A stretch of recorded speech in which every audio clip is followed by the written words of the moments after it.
of course, consent is crucial, but there's a way to attune to somebody else that when you have enough practice, consent is almost clunky in comparison. And that Right. happens between lovers, between people who already trust each other. So the question for me has always been like, how do we create a space, a playground where people immediately, because they know they're all playing the same game, immediately there's trust that's present.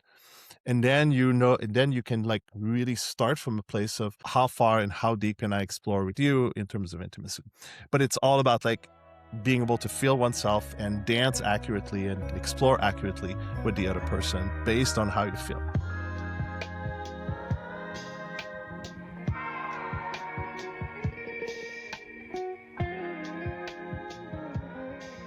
Welcome, everyone, to the Body Joy After Office Hours podcast. Tonight's guest, a dear friend, dear colleague from the Bay Area, Philippe Lewis.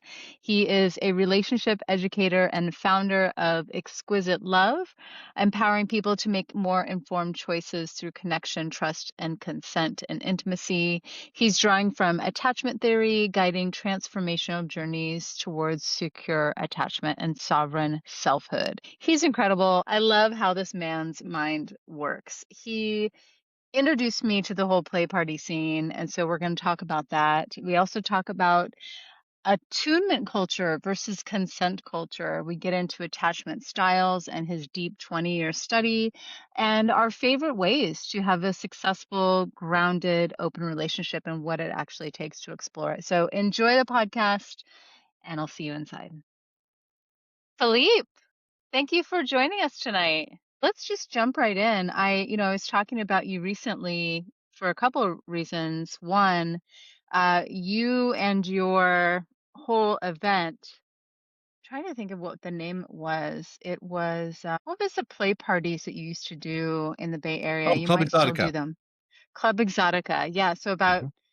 maybe it was like 10 years ago or so. It was my first Yeah. play party in the Bay Area, Hmm. and I went from Grass Valley over there, and Hmm. I had the best time. And some of the things that I really enjoyed about that event and many other ones that follow was the attention to detail and also the attention to the music, the environment, and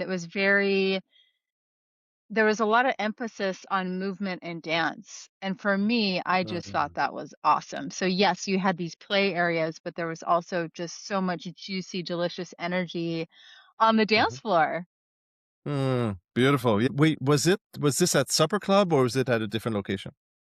I believe it was at Supper Club. It was the one where they had the little Oh yeah. rafters and Yep. yeah.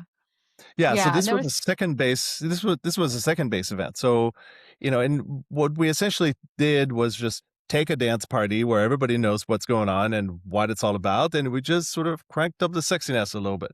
We told people like, second base is above the waist, dry humping is okay, and because it was supper club, the women had to wear pasties because it's a restaurant, and so people just got excited at the idea of doing going dancing, which is something they're comfortable with and they're already familiar with, and then if they wanted, they could just take it a little further. I love that. And so, how did you end up there, like producing these events? Like, I think when I met you at the party, I didn't realize the connection between where you were there producing events, and I believe you were still part of faculty of ISTA. So I'm curious, yeah, what was the impetus to doing these amazing parties in the Bay Area? Well, so first of all, I was never faculty badista. I was organizing. I was an Oh, organizer. got it. So I sort of went from organizing play events to organizing these events. And that was around a time where, and I think we met a few years before I joined ISTA. And what happened is that eventually we couldn't do events at Supper Club anymore. And so we didn't have a good venue and we just kept waiting for a good one to show up. And then ISTA popped up in my field and they were like, I met them at the Tantra Festival and they were like, hey, you teach things and you organize things. Like you should join us. You should join ISTA. So I did ISTA for the first time. A few months later, did my first level 1, and I was like, "Wow, this is pretty. This is pretty cool." Like I could definitely organize retreats, which was I had never done before. But if I go back to like how did I get started to with play events, it all started out with having done like a chill space at a Burning Man camp many years prior, many years before that, and I had all the gear. I had pillows and mattresses and fabric and large stuffed tigers and things like that. The And important things. all the important things. And I still had that. And I started realizing that most dance events had a chill space, but it was just like an afterthought. So I realized I could do better, and I had all the gear to do so. And at some point I got invited to a rave play party, and I, just reached out to them and I said, "Hey, I've got all this stuff. Would you like me to decorate a room?" And they were like, "Of course." And so I decorated a room, met a whole bunch of people from different communities or different private play parties who invited me to decorate their play event. And it just sort of like unfolded from there, or sort of snowballed from there. And then maybe a couple years later, I got invited to co-produce an event called Mystic Temple of Bliss, and the first one happened at the Noodle Factory in Oakland, which was this old warehouse. And you had to kind of like, go over like a small wall and go inside of a door. And it just felt like a total like underground rave. And we had we brought in a hot tub, and it was just the good old days. But it was essentially like I started getting more familiar with what kind of space, how do you set up a space that when people walk in, they feel their nervous system, drops down, grounds, and they feel like they could go in a direction that feels more intimate because they feel safe. And some of it has to do with the space and how it's decorated and the attention to detail, which you mentioned. Some of it is the attention to having the right music and having the right food and the snacks and like all these little things. People arrive and walk into that, and they immediately feel like everything's taken care of. And when people feel safe, and this goes all the way to the work that I do today. When people feel safe, they can start taking steps do things that are more risky because they come from a place of safety.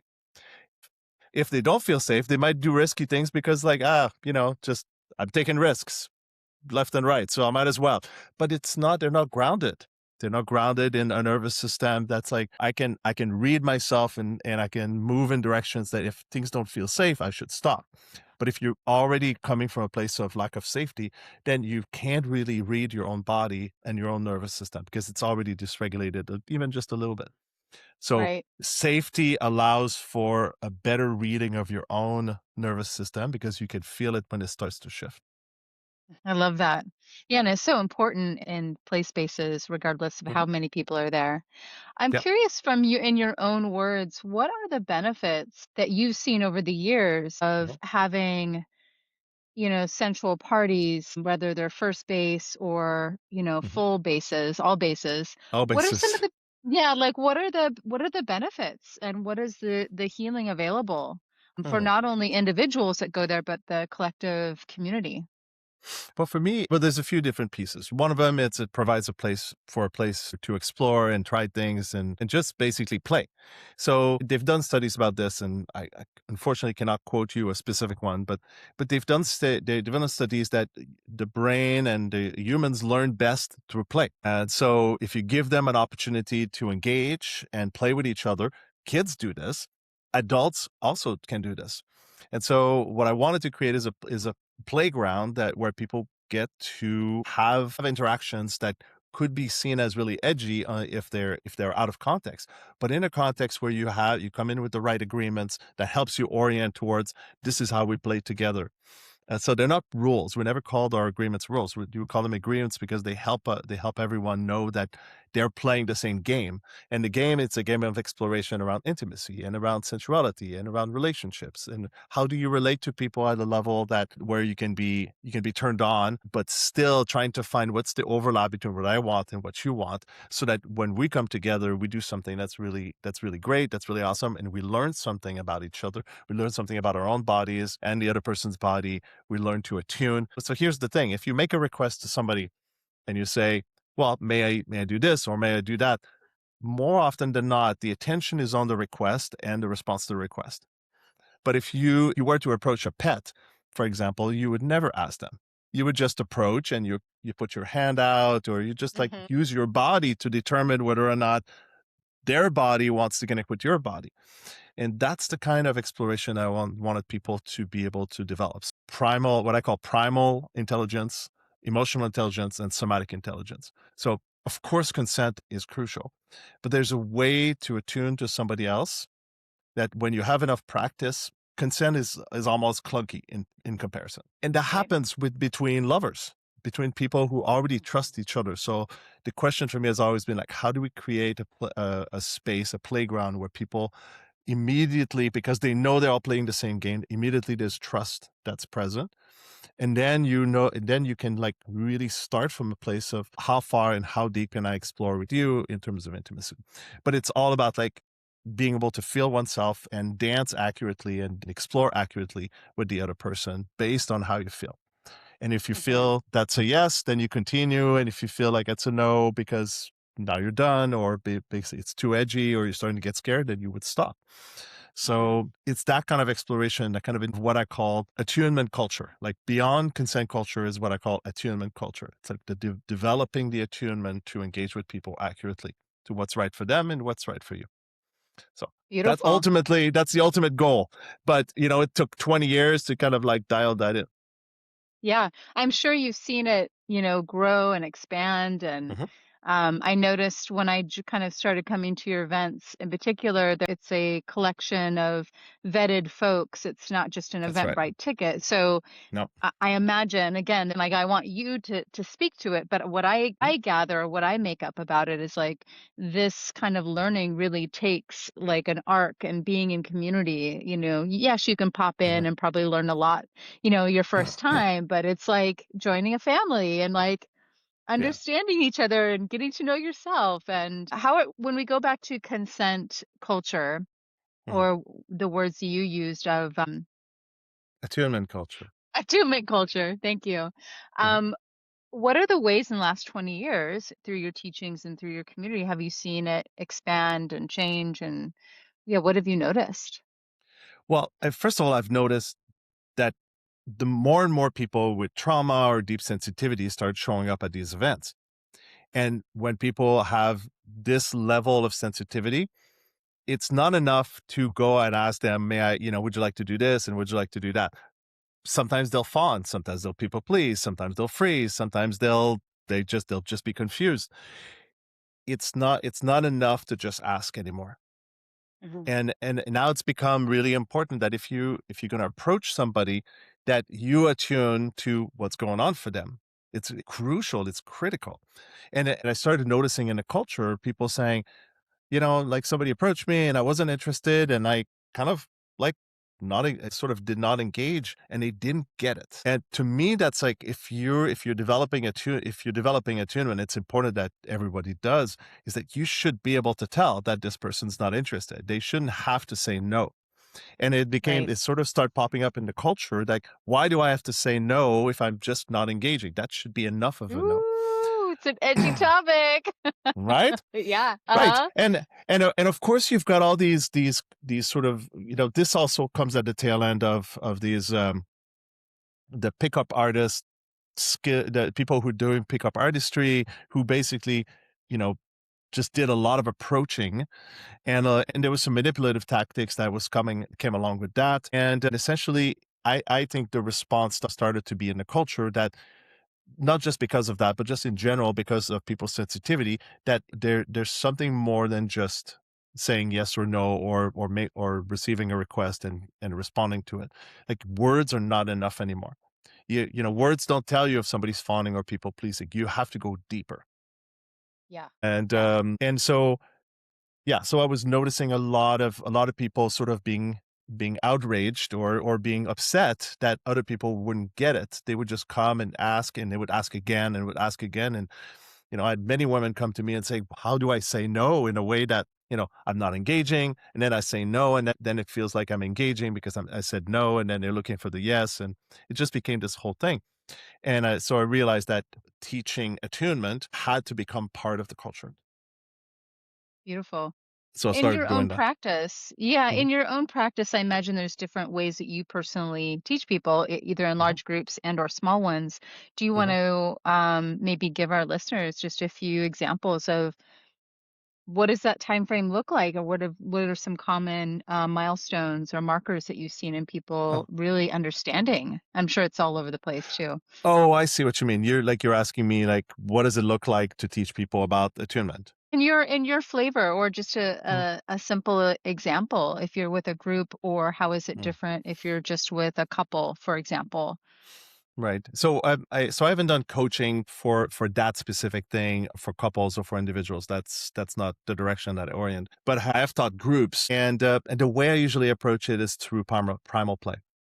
Mhm. So in a way, I basically hypnotize everybody and turn them out into kitty cats, and then I basically just lead them into a guided meditation that includes movement and play and engagement, and that gives them a reference point for what it's like to allow their inner animal to essentially lead the way, and and their inner animal is also really in touch with what's scary, what's attractive, what's interesting, what's alive for them, and they move towards pleasure, away from pain, look for what makes you feel more alive, and then go towards that, and then explore that, and see how it or how the other person or the other animal responds.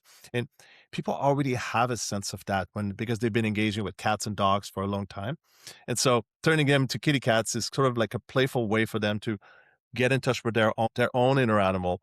Whether it looks like a kitty cat is besides the point, and get in touch with their inner animal and essentially develop that sensitivity. And I think what happened over in culture is that people have gotten further and further away from their own inner animal, or what like and I like to say that their primal intelligence is lower than it could be. And so if you Mhm. increase that, you also increase the capacity to attune to other animals, which essentially humans are. Like basically there's a part of us that has the mammalian brain, and we've essentially been animals for way longer than we've been humans. And to be in touch with that and to be more aware of how our nervous system works, it's a sort of like a friendly, simple way of getting in touch with your polyvagal sort of system. Mhm. I And so love it. that's what. So primarily, I've been teaching people how to do primal play, and then also been teaching people about spanking, which is less of a role play thing and more of a sensation play thing.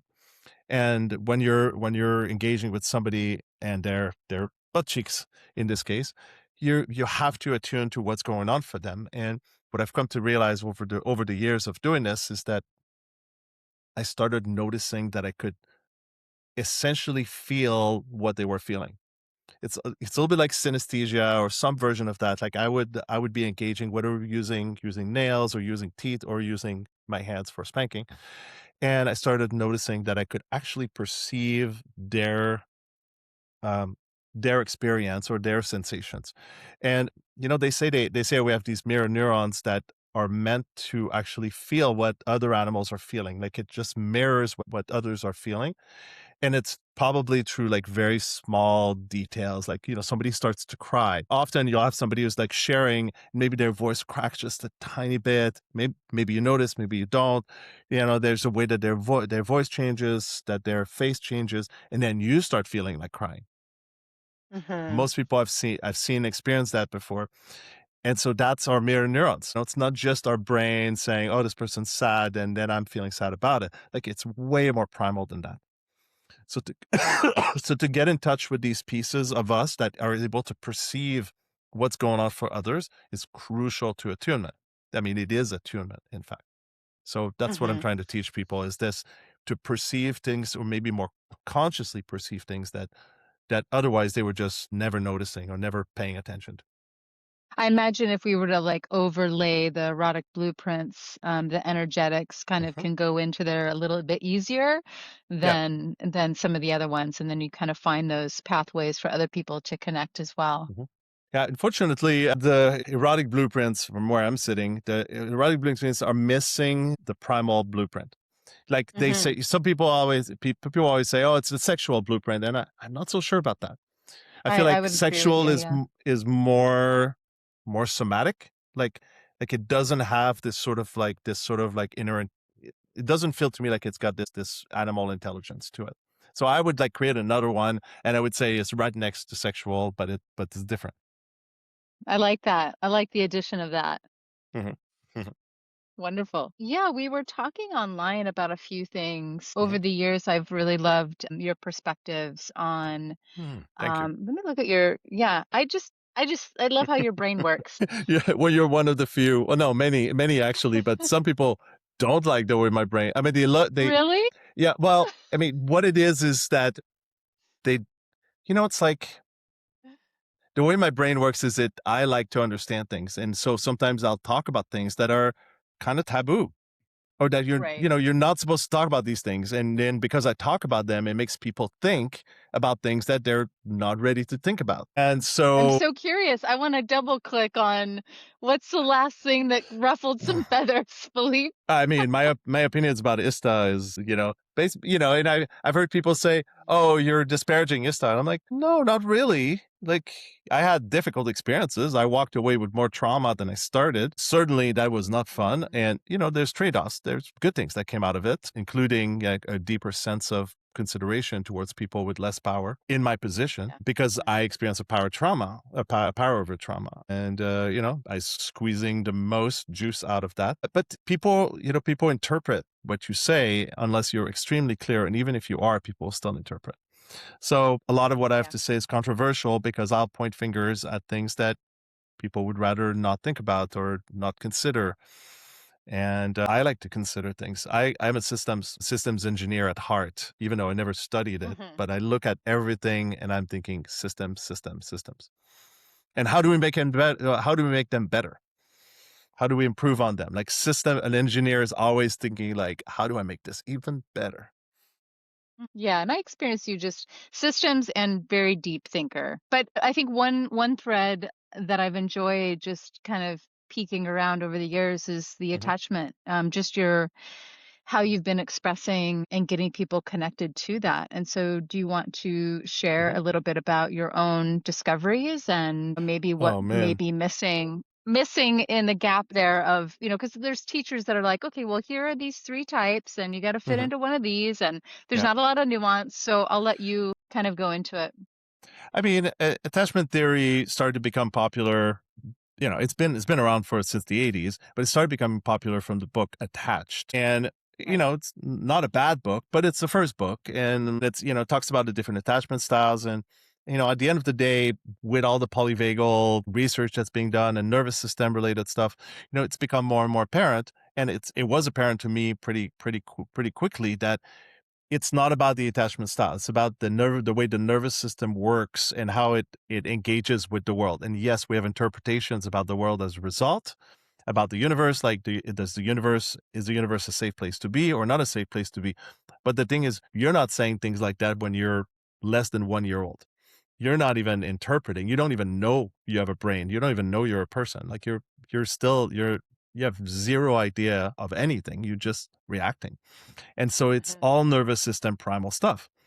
So Attach was great. It was a good start, but really it's all about what's happening underneath in the nervous system and how it orients around safety and what's safe and what's not safe. So the attachment styles all have this kind of nervous system template that sits underneath that makes people behave the way they do. And as they grow up, it becomes more and more their interpretation of reality becomes more and more sophisticated, but at the end of the day, underneath everything, it's still the nervous system. So that's been my journey. I started out by super geeking out on attachment theory, and I would just type people. Fair enough. You're trying to understand a system that's just a model, and the model is not reality. So you're trying to make sense of the reality with that system, just like the Relic Blueprint. And and the erotic blueprints help you understand, help you make sense of reality around sexuality, but it is not reality. The map is not the territory. And Yeah. so I was typing people, and then I started realizing, no, it's more complicated than that. It's good to use the types as kind of an orientation or just an approximation, but at the end of the day, people are very complex, and you have to understand at that level of complexity. So yeah, so my journey was, just understanding attachment theory from that book, and then started to go more and more in the direction of, right, when people feel safe, they can start taking risks. They can start taking risks that are coming from a place of safety, that from a place of grounding. And I started looking at, like, what do secure people, what do secure people do? What do they do? How do they engage? I started looking around me for people who felt super grounded, really insecure. Like it was just, I would hang out with people and I'd be like, wow, I feel so much more grounded after hanging out with them for an hour or two. And I started noticing the qualities and and the sort of the qualities and abilities that a secure person has. And then What are those I mean, there's in your different ways of looking at experience? it, but the bottom line is a secure person is able to find grounding more easily than than people who are insecure. And I'm talking about emotional grounding. If you look at you look at a person, you know, you have their physical body, but if they had an emotional body, it would look like the kind of body who has really good balance. You know, somebody Mhm. could come along and push that emotional body, and they might they might they might fall, or they might roll, and they might get right back up. You know, there's this sense of like really Mhm. really good balance, which doesn't mean never goes Mhm. out of balance, but has really good balance. And because of that, other people who lean on them also gain the ability to feel that balance as a reference point and find their own balance. That's why an insecure person who's with a secure person will often find their ground and find their balance because they have a good reference point close to them. So a good example of grounding, and you know, there's more qualities, but it would take me, you know, I've done a whole class on the qualities and superpowers of secure. Anything that helps find balance and that creates balance, secure people have an easier time about it. But primally, what it looks like is you get close to somebody who's secure, and your nervous system, because of the mirror neurons, your nervous system also grounds with them. I started noticing that as I was Mhm. becoming more secure, when I was together with a loved one, that I that was that felt like my person, my ground, my reference point. You know, if I got close to them, I would actually align with them. And it's just wonderful. I started noticing it when I was sleeping with a lover, and I'd wake up in the morning and be like, "Wow, I slept so much better than when I'm alone." And then Mhm. eventually, it just became like all I would have to do is to be right up against somebody's body that I trust, that I feel a lot of connection with, and I would start to ground. This is Mhm. co-regulation. This is how it works. Yeah. I have that experience too. I mostly would identify as a secure person, and it's Yeah, also dependent on who I'm in proximity with or who I'm, spending time with. So I've definitely mhm, been with partners and lovers that are a little bit more anxious, and then my anxious kind of picks up and starts, totally. getting all wild. Yeah, it's like Yeah. who's doing the regulating here? Right. So that's the thing. Like if you have two insecure people, then neither person is totally it's totally balancing on their two emotional body feet. And so that's why useful when both people know how to find their own balance also. So there's this idea of like the idea of regulation is you should be able to do it, like a secure person should be able to do it with another person. It's way better, but it should also be able to do it alone. And there's ways to do that. Like some people love to go for a walk in nature or like a warm bath. Like it's not just the bubble bath, but the ideas of a warm bath being a self-caring thing, that makes sense. Because the Mhm. warm bath I is love it. really reminds you of being in the womb at this really deep primal. Uh, Mhm. so Mhm. so So so do you lo- so s- imagine yeah. Go ahead. Do you imagine people, if they do identify as anxious or secure, and do you think it is possible to kind of move through those different states? They're not totally fixed, I imagine. Yeah, and it's possible to become what I like to call earned secure. Like it is possible to take steps in that direction. And it's not it's not easy, and it takes time. You know, I've heard 3 to 5 years. I know I'm like 10 years in, and I feel like pretty much there. It's not perfect. If I have trauma, then then I have to work harder in specific situations, especially the power over trauma. Like if I'm with somebody who's power over me, or who's my boss, for example, my nervous system could get really activated, and I'm like, this person's not doing anything to me. And if my person was next to me, I would be able to find ground in a way that by myself, I would just get activated. So so yeah, so it is possible to take steps. And it usually looks like, what I like to call the 4 stages of the journey to secure. So the first stage is you don't know you're insecure. and you think it's everybody else's fault, and you are insecure. So you have you have zero awareness, and you're insecure, and so of course it's just a mess. Your relationships are a mess. But then you start to recognize those patterns that are yours, like you're the common denominator to a bunch of relationships, and you start to realize, oh, this is how I'm insecure. Like, oh, I'm afraid of this. I don't want to approach that. Oh, I'm scared. Oh, it's all my fault. Things like that. You start to recognize that it's not true, but you have that perspective. And so you become what I like to call like aware, yet still insecure. That's stage 2. Um, and as you become more aware, you start to ask yourself, like, how do I short circuit that? How do I stop that from happening? So you start to try to make better choices at choice points. Like if at some point you think, oh, I'm going to believe that this person did something wrong to me, or I don't feel good about what they said, or I feel bad about myself, you start to recognize those patterns and you start to catch yourself. And as you catch yourself, you also start to want to do something better at that moment. And that's where you start to learn the skills of becoming secure. Sometimes you just need to regulate. You just need to find what regulates me. Sometimes you just need self-care. Sometimes you just need to understand what's going on so you don't believe what your brain is telling you or what your animal's telling you. Mhm. And so all of the skills that you learn over time allows you to catch yourself better, faster, and allow you to turn the corner towards like a better outcome or a better engagement with somebody. Instead of fighting, you go, whoa, I'm having a really hard time right now. I don't know what to do. Or I'm having a hard time. Give me 10 minutes. I'm going to go walk around the block, blow some steam, maybe scream a little bit towards nature, and then I'll come back and I'll be more regulated. So over time, you become what I like to call, you're more aware, and you become more secure over time. You learn the skills. And then eventually, if you just keep going, because and it takes a long time, eventually you don't even think about it because Mhm. you've learned to just engage with things that come at you with an understanding that you can handle it. And also an understanding it's not the universe that's coming at you. It's always coming at you, but it's not coming at you with a particular intent. It's just things just happen. And you start to want to actually support other people. So you become a reference point for them. As you ground, as you find your own ground and your own sense of balance, you start to want to help other people. And Mhm. that's how you become part of other people's what I like to call secure network. You're Yes, just that's so yeah. hot. Yeah. I mean, there's people like they're like, and I tell people like, even if you don't know, there's people who love you. There's people who mean the best for you, and sometimes they call you randomly to say, they say, let's hang out, and you're like, why? And they're like, I just want to hang out. Like it's just good to be with you, and I love you.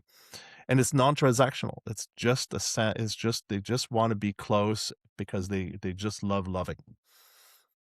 And they're also not as they're not necessarily as exciting as the person that if you're still insecure you might want to be with because it just kind of sort of makes you high. But the Kind of more secure you sparkly. become, the more, yeah, exactly, you're looking for the sparkles, you're looking for the spice, you're looking. But as you become more secure, you realize that everything that gets high or goes up has to come back down. And so you Yeah. start to look for what I like to call the down-regulating goodness of secure. Because that's really what secure is. Mhm. It's a down-regulating. It's basically it's the parasympathetic nervous system being in the best possible place. Yeah. So that's the journey. The journey is towards like the reference point, like having that reference point of secure and being able to go right back to it, which is essentially being emotionally balanced, feeling grounded, and feeling good about you know life and whatever's happening, and wanting the best and wanting the same thing for everybody else. Mhm. I imagine, like, the earlier stages of this is all just self-responsibility because unless you stumble on a book or you get some feedback or you find a Yeah, therapist that may lead you, most people are just kinda spinning in their own BS until they're like, totally. "Wait a minute." Yeah, it is my BS, and I have to do something about it. So yes, and also the secure people around us are still there, and they can become like a source of reference points. Like, why is my friend never in drama? Why is my friend's life just working? Like, what am I doing that I don't get that?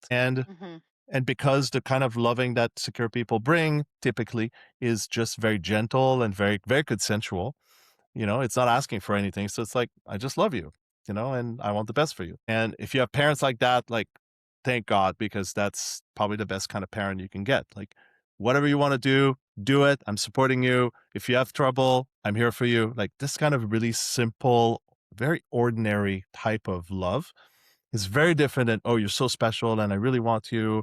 And, but then it's like it drives the possibility that if you're not special anymore, then the love could be taken away. Unconditional love, Mm, on the other hand, is loving somebody for all the ways they're ordinary and lovable for that reason. mm. So That's how I yeah, try to approach my son. I can yeah, feel it in his nervous system. He's just a very hmm, solid, clear, like mostly he knows how to self-regulate. He yeah. lets things kind of roll Same off for his mine. back. How old It's is he? just the coolest thing. He's Yeah. 16. Oh, mine is 14. It's like I feel the same way. And and you gave that to him. Yeah. Like I I did at mean, I least had a initially. yeah, You absolutely. pushed the Giving boat. him a You pushed the response. boat from the dock, and it's like you oriented him just right. Yeah. One of the biggest things that I noticed just as a parent, I mean, we did lots of things like co-sleeping and I really stayed with Nice. him and I Mhm, breastfed and extended all these things that normally, mothers have to go to work and they get cut mhm, short for various reasons. But whenever something would happen or like he would make a mistake, instead of going to anger, which is how I grew up, I mean, sure, there's consequences for mhm. things, right? But there was this Totally. baseline of love of like, what are you doing? Or there's a curiosity and like, Yeah. okay, that sucked, but What are you doing? let's not hammer you into the ground for it. Totally. And Yeah. I can They see it in don't him make it now. worse, you know? Right. And so now he brings things to me when he Mhm. makes a mistake instead of hiding it, which is what I was taught how to do. So Yeah. I spent years on doing that because it actually Mm, wasn't clear until I was probably 35, almost, mm, I wanna say even almost 40, when it was mhm, really, like, in my romantic relationships, how it would show up, I would just hide stuff and omit mhm, things in attempt to, mm. like, keep safety because why make Yeah. someone mad, right? So, That's that was funny. deep for me. Mhm. Yeah. Wow.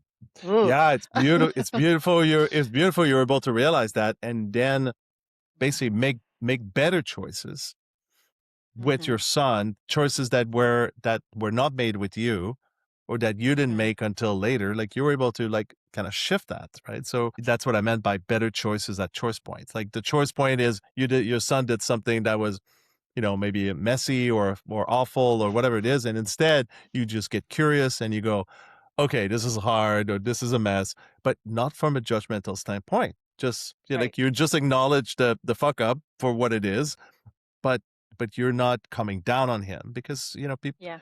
That's another thing. Like I've seen my son just go down on himself. I think that's the expression, right? Go down on. Anyway, give himself a Yeah. hard time. Yeah. And Be sorry, hard I'm on French. himself. Yeah, yeah, I'm Be French hard on Canadian, himself. so There you go. sometimes, yeah, that's it. Pardon my French. Uh-huh. And so yeah, I've seen him like get really hard on himself. And when I've seen that happen, I'm like internally, I'm like, I'm not gonna beat him even more than he already did. And in fact, I had to actually bring him back from that moment at some point a few years ago because I could see that he had done all the beating up, and I was like, okay, I understand how you feel. I'm not gonna take that away from you. And I think I'm not going to make it worse. I'm just going to tell you, let's do something better. Let's do something different. And let's take it from there. Oh That's beautiful. We are raising secure, regulated men in the my world. Isn't God. that amazing? That's amazing. Like I want as many humans to be able to, because here's the thing, like the universe is coming at you and it's not asking for permission. Reality is coming at you. It's not asking for consent. It's just coming at you. And I think the power of securist is to be able to trust that things are going to work out, but not passively. That they know they can do something about what's happening, and they trust that they have the support of people around them, and they've actually over time cultivate that because it just makes sense. Like we're stronger together. Hmm. So to have that outlook towards the future and what's coming and towards the universe and the world around us, it's a whole mind shift and it allows us to, I don't know, I'm gonna say breeze through life but it's not breezy. Like things get hard sometimes, whether it's Yeah. sickness or accident. So having the most security you can get allows you to move through these things more easily. But if you look at it, really insecure people, it's drama all the time.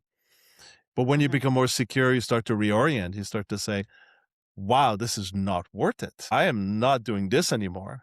It's like how many times do you get drunk until you realize that getting hungover is a bad idea? And it's the same idea for becoming secure. Like you just start to let go of relationships that are really not worth it. And they're not meaningful enough, or they're not moving in a way that makes you feel met. And Yep. so you let go of things, no judgment. It's like, this is just not working with you. It's not working with you. I want to create something meaningful with. I want to go deeper with you because that changes my life for the better. My mind is going in so many directions, and I'm Mhm, wondering, like, I know for me when I started doing work on this mhm. my attachment style and just the quality of relationships in general, I was drawn to and attracted to and even turned on by just people that were just better for me in general versus Nice. like, this other archetype that was just really Right. sparky, really Yeah. fun, Yeah, but yeah, you feel not the maybe tension and it just tensions your whole there. nervous system gets activated. Yeah. And so my curiosity with you specifically is Mhm, maybe the work that you've done in couples, and we can also just shift to where you're most inspired. But do you find people are lacking the spark?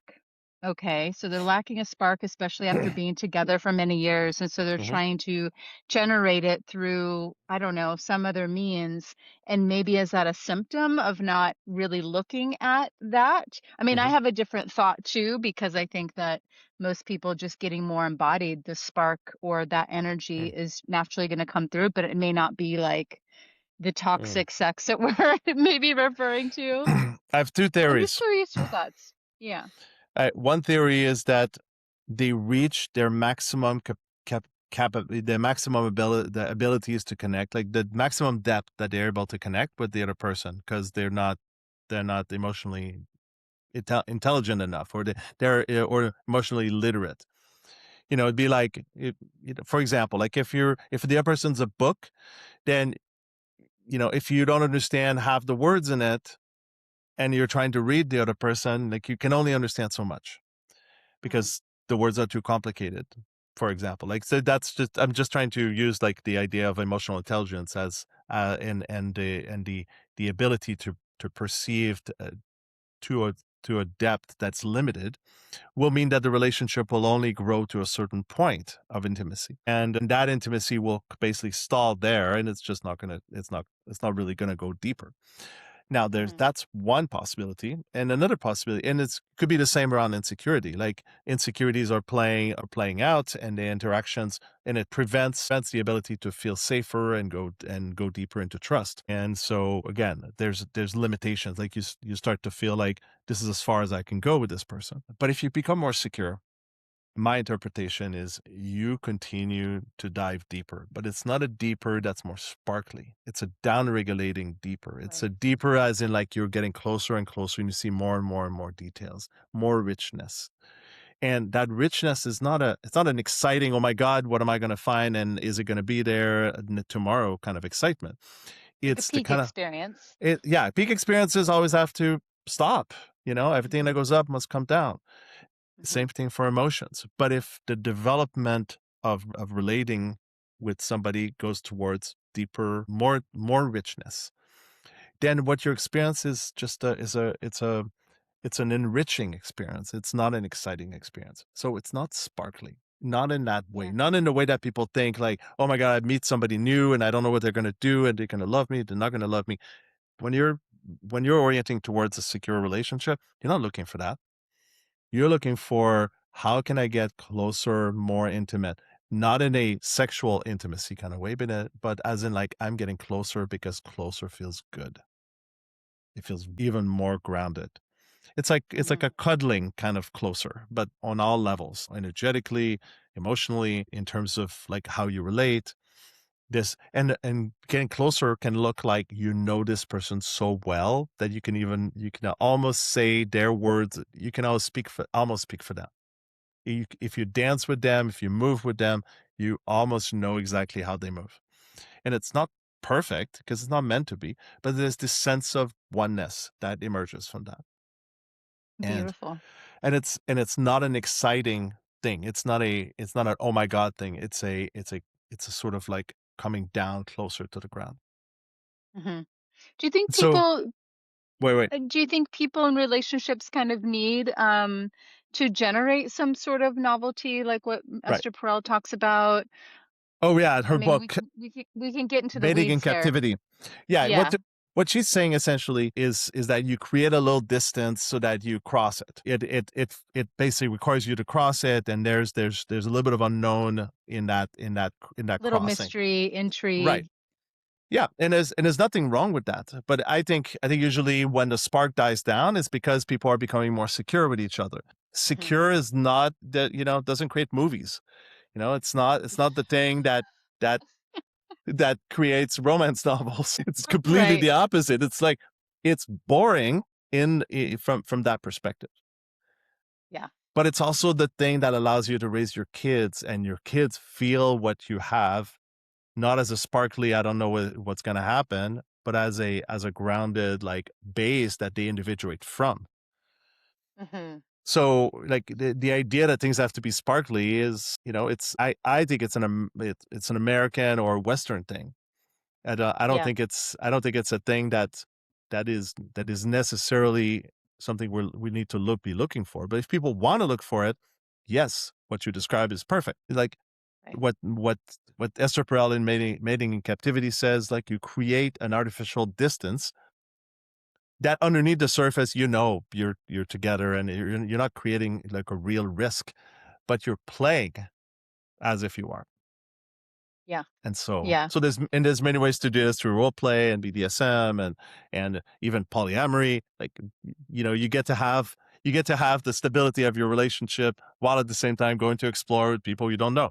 I mean, that Hmm. that will toss things That'll around do and it. and and shake the snow globe and create Yes. and create attachment like activation, because like you might feel safe with your person, but if they go and possibly bond with somebody else, stuff might come up. So you have to be careful with that. Yeah. Which is a whole other podcast, actually. I'm sure you Let's could do go it. real deep in there. Totally. I mean, I've 20, 20, let's see, 22 years since I started my relationship with my partner, who's now her name is Paget, and we're essentially nesting partner, co-parent, best friend. Like she knows me and I know her better than anybody else. We basically run our household. We have a son. We're raising him. And this is our version of a romantic relationship or family that's more like evolved into family. And Hmm. and as we settled into that, it's become the most regulated, secure relationship I've ever had. And now I have a new partner also that we're also very secure. And it's like she loves my family and I love her. Like it just seems to be expanding. So it's not, like having another lover is not about finding something I don't have. It's about expanding what I have. And it's beautiful. That's beautiful. Yeah. I'm wondering like what I want to tap on here with you as we wind down our evening. Mhm. Yeah, what do you think are some of the elements that make exploring open relationships really successful? And do you think Hmm. they're yeah. There's a few things. I mean, besides the one chapter that talks about polyamory and play events, or some version of that in Mating in Captivity, like the excitement of new person that you don't know yet, that you get to discover. Like that's exciting. But it's also the fear of not knowing. Like the excitement that you Hmm. experience when you're discovering somebody new is essentially the unknown. The fear of the unknown is also exciting, because what you find could also be, it's like a treasure hunt. Like what you might find Yeah. could be amazing, but it could also be really bad. So you don't know that until you find out. But if you're a very secure Right? person, you move slowly and you Mhm. discover and you adjust, and it's like a contact dance. So wait, what was your question again? Just off the top, and again, like I know we could go really deep in here, Yeah, yeah. but what are some of the elements in all your years? Mhm. Because it's been a hot topic for Oh yeah. as long as I've been in the community of like Mhm. some version of open, poly, non-hierarchical. I mean, there's lots of Okay. different Oh, so labels, so right? basically, why poly or why open, and like what Why would somebody What want that? creates success? Yeah, well, Yeah. not only why, but what Mhm. what what makes it successful? Because I think a lot of Mm, people just kind of jump in yeah. without doing some groundwork. Yeah. And there's some blind spots for sure. Mhm. Thank God Oh, I we've see. got better books and resources now than we did, right? 20 Well, years ago. I mean, polyamory started with this idea that if you had the right structure, that it would work. But I think it did not take into account people doing it because of insecurity. So Mm, avoidance do poly very differently than anxious people and they're disorganized people. So we haven't talked about the attachment style, so I'm not really going to go into why that is. But if insecurity is present, then you're doing your relationships with that in the background. So that will inherently create unstable relationships. I mean, even with just one person. But if you add more people, it's not going to be more stable for that reason. It'll be even more unstable because now you have yeah. multiple insecure people just trying to balance emotionally on each other. That doesn't work. So, but ever since open slash poly started happening, there's been people who decided to cohabitate, nest together like this, and create very grounded polycules.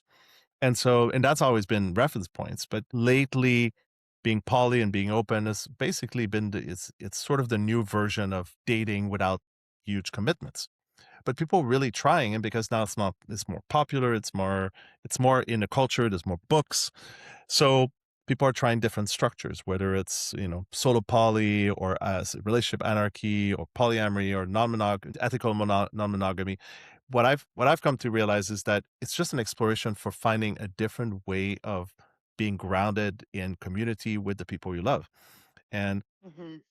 it's become more acceptable to have multiple lovers than it used to because people are not getting married and having just one partner anymore. They don't have to do that. Some people might even have a kid and not even be together, but they're co-parent. So there's a multiplicity of relationship models that have exploded. Personally, I like poly or slash open slash ethical non-monogamy uh, because it allows different versions of me to emerge. Like if you're dancing with somebody new, like a new dancer kind of emerges to meet them and you get to discover that new version of yourself because you're dancing with them. So there's an enlivening and there's an expansion that can happen with new people that was unknown before that. Another version, which is very common, is like the perspective that nobody can meet all of your needs. And fair enough, like, maybe you like rock climbing and your current life partner is just not a rock climber. And so you go and find other rock climbers and you go knock yourself out. I mean, it could be that, or it could be loverships. It could be BDSM. It could be kink. It could be anything. So I think the difference is nowadays, its intimacy can become part of the diversification of friendships and relationships that wasn't present before. The biggest difficulty I'd say is that I think we're hardwired. Most people are hardwired for having one solid relationship. And I think that comes from when we were young and we were like mostly attached to our primary caregiver. So I think that stays with us forever. And I think the more insecure we are, the more we're looking for that, and the harder it is to find because the insecurity is driving us. So even if we find somebody, we might not believe it. But that said, if we are more secure, then we form more secure bonds that may or may not include sexuality as part of it. It might include just sensuality. It might include anything because it's not about sex and it's not about the sensuality. It's really about the bond and what is the bond available for. Mm, So I think secure attachment plays a big role in the ways that we socially like bond deeply in meaningful ways with others, and then allowing for what's available to emerge from that. mm, So I think to me that's the most salient and the most significant and meaningful way that I want to connect with others. It's if it includes sex, it includes sex. If it doesn't include sex, it's still really awesome. mhm, And it still gives me a sense of togetherness. It still gives me a sense of care on both directions. And so I've sort of evolved my view on poly into what I call ethical. What was that? Sorry, considerate non-monogamy. I love it. Tell me Yeah. about it. Well, I mean, I feel that like to do multiple relationships well, you have to be extra considerate. Like consideration is so A important, thousand percent. right? It's like Yes. totally obvious. Like it's not just about being ethical. Like being ethical, might it just feels a little dry, but to be considerate and loving means Mm. that the people that you've decided to bond with at different levels, including sexuality, are people that matter. And in my definition, it's actually my friend Dolphin's definition. So if he's watching this, he'll know. Consideration is what matters to you matters to me. And imagine That that feels being good. being pointed in multiple directions. So you have to consider a lot. And you have to consider that if you're connecting with this person, that might impact this person. And you have to because emotionally your emotional body's moving in that direction and they might feel like you're moving away. They might get dysregulated. They might have a hard time. But considerate non-monogamy says I only want to create movement that actually feels good to everyone in their own way. Mhm.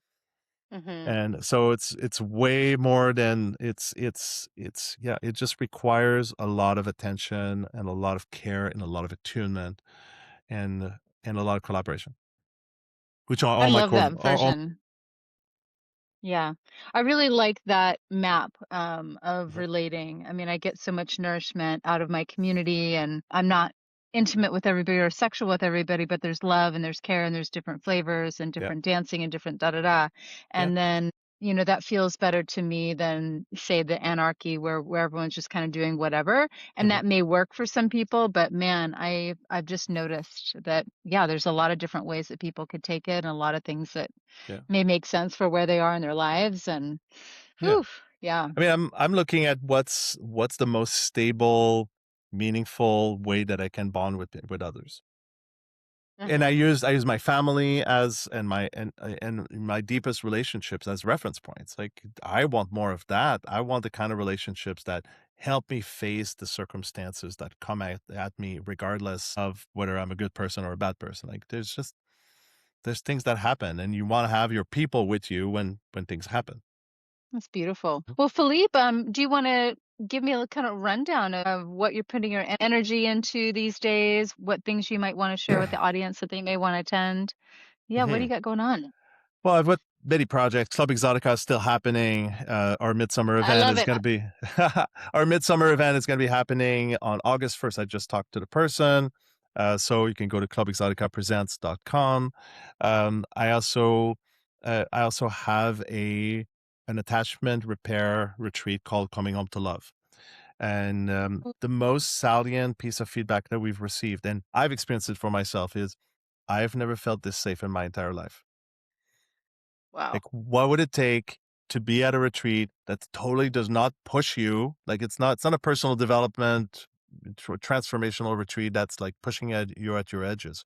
It's the kind of retreat where you find your center, you find your ground with a group of loving group of people and facilitators, including myself.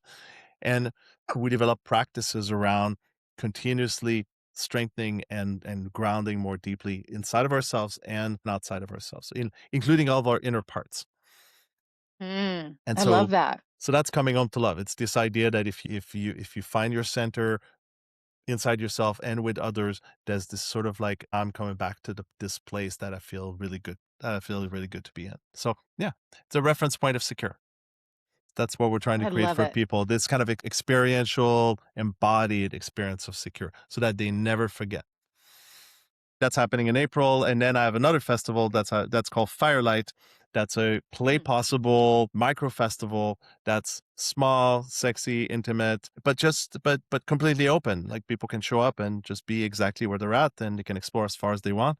And there are play events, and there's workshops and live music and DJs, and we just find a way to come together in a way that feels like deep connection with many core values that orient towards that.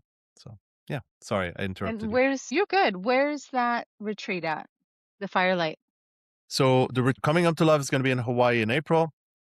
Firelight is a micro festival, so that's happening near Yosemite in California at the end of May. I love it. And then Club Exotica. I'm gonna have to pop in one of these times, go back You there for should. old time's sake.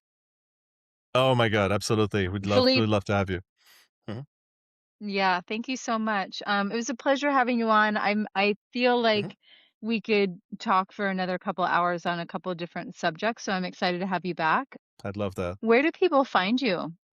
You can find me on my website, exquisite.love. And you can also find me on Instagram, Scorpio Dreaming. And you can also find me, well, you can find Firelight at firelight.love. Mostly, see, I present my projects as separate pieces. But exquisite.love is where everything's together. There's firelight.love, and then there's coming home to.love as well. I love the dot loves. Wonderful. They're fitting. They're very fitting. Yeah, Perfect. thank Yeah. you again for making time tonight. And Mhm. yeah, I look forward to having you back. It was a pleasure. Thank you. Bye-bye.